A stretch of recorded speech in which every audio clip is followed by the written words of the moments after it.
Okay, friends, Agan Erev Shabbos, Vayifka B'Makoim. You know, I saw in the Tzar Hamar that Yaakov Avinu was on a higher level even than Avraham. Avram Avinu, his connection to the Harabayas was distant.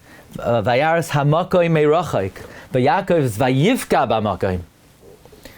And the Gemara in Bracha says, Vayifka B'Makoim Ein Pegia Ela Tefila. Yaakov Avinu was Masakein Tefilas Arvis. Famously, the Gemara has a shaila. Arvis chayva or arvis rishus? Is Maariv an obligation or is Maariv discretionary? Tosfos says that even though Maariv is rishus, that just means it's a rishus if you have a different mitzvah that comes up. But if you have no other mitzvah, then it's a chayv. But nowadays we've already accepted it as a obligation. But that was a shaila in the Gemara in Brachas Chavav Amud Beis. It was a question that was posed in the Beis Medrash. They asked Rabbi Yeshua, and Rabbi Yeshua says it's a rishus, and then Rabbi Gamliel paskined it's a chayva, and there's a whole discussion. They had to demote Rabbi Gamliel because of that whole controversy. And at the end of the Gemara says, by the way, who was the student who asked the question, is Maariv a rishus or is Maariv a chayva? Reb Shimon Bar Yochai. What nafkamina is it that the Talmud was Reb Shimon Bar Yochai? Who cares who the Talmud was? The Talmud's Rabbi Akiva. The Talmud's anybody. Why do we need to know who that Talmud was? So, in the Sefer Pnina Kedem, he brings from Rav Moshe, the Avbezin of Vilna, from the Sefer Pirchei Nisan. How could Rabbi Yeshua paskin it's rishus? In the Beis Medrash they paskin it's a chayva.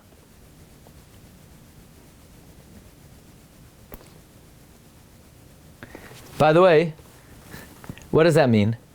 He doesn't explain fully.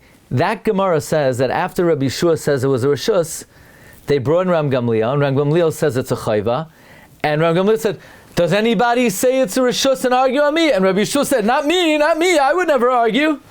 What do you mean he would never argue? He did argue. He's the one, he was afraid of Rabbi Gamliel? He was afraid to say his opinion? So the Sefer brings that Rabbi Yeshua only gave the psak to that particular student. Why? What's special about that student? The Rashbi was Tairasa Yumnasai. For the Rashbi, he's pater from tefillah.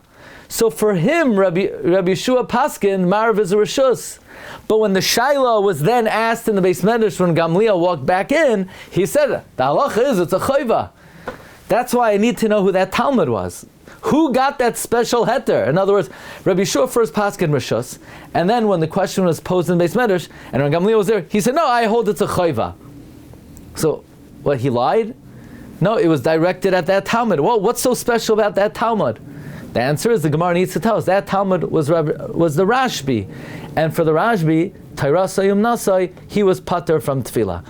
I think that's very ingenious, but I would ask, the Rashbi is pater from Shachris and Mincha also.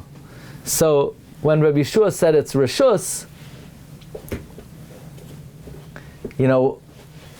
it's not really accurate even for the Rashbi because of, and then if the question of the Rashbi was particularly for him, then why would the Rashbi even ask that question? If Shachris and Mincha was a rishus, certainly Maariv is a rishus. So unless you say one of two things, okay? Maybe you could say that, there's a big question. How could it be that Shachris and Mincha, that was formatted by Avraham and Yitzchak, that's a chiyuv, and Yaakov Avinu, who's Bechir Sheva Avos, his tefillah is a rishus? How could it be that the greatest of the Avos has a tefillah that's on the lowest level? Maybe that's exactly what Rabbi Yeshua thought the Rashbi's question was. Of course, the Rashbi is pater from Shachris and Mincha. But Rabbi Yeshua thought the Rashbi was asking, but Maariv is established by Yaakov Avinu, so maybe even though I'm pater from Shachris and Mincha, maybe I'm chayiv in Maariv. And Rabbi Yeshua said, no. Maariv is also rishus for you. Maariv is also rishus for you. Or with the, I'm going to try to stay out of this, but with the controversy about the draft law, and recently, Rav Moshe Hillel Hirsch and other Gedolim, they are allowing a certain concession with the draft law, and it was based on something they found from Reb Shach, that Reb Shach originally said that the exemption for yeshiva students is only for Tairasai Umnasai. Did you see that? And therefore, Talmidim in the yeshivas who, let's say, they're not engaged in full-time study and they're not Tairasai Umnasai, maybe Reb Shach never had in mind that they should be exempt. Okay, that's a modern day, a very, very controversial issue. Now, the concept of Tairasai Umnasai is not a clear-cut concept, because even somebody learning in a kollel 3 sidarim a day has to daven shachris mincha Maariv today. Why? Aren't they pater? Aren't they Tairasai Umnasai? One second.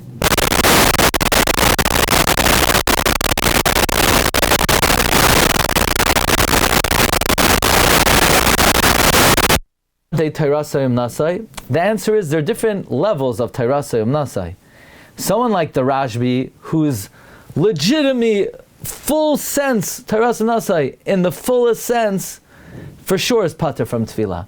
But then you have a concept of Tairasai Umnasai today, which doesn't exempt the yeshiva student from davening, but maybe there are certain halachas that would apply to a yeshiva student.